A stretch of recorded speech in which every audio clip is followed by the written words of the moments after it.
হে everyone, তো দেখো আমি চলে এসেছি প্রতিদিনের রান্নাবান্না নিয়ে। তো চলো আজকে কি কি রান্না হবে সেটাই তোমাদের সঙ্গে একটু শেয়ার করি। তো এদিকে আমি সব কিছু রান্নাঘরে গুছিয়ে নিয়েছি, আর কি কি রান্না হবে সেটাই তোমাদেরকে দেখাচ্ছি। তো প্রথমে আমি আলুগুলো কড়াইয়ে ভেজে নিচ্ছি। আজকে যেহেতু নিরামিষ, তো সব কিছুটা তো আলু ভাজা হয়ে গেছে, একটু পোস্ত ছড়িয়ে দিচ্ছি উপর থেকে।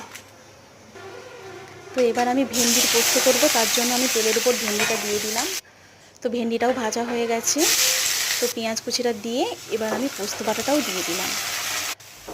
তো মশলাটাও একটু ভাজা ভাজা হয়ে গেছে, তো তারপর ভেজে রাখা ভেন্ডিটাও দিয়ে দিলাম। তো আমার ভেন্ডির পোস্তটাও রেডি হয়ে গেছে।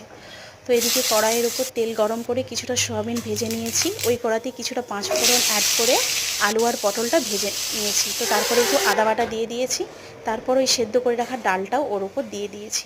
তো শেষে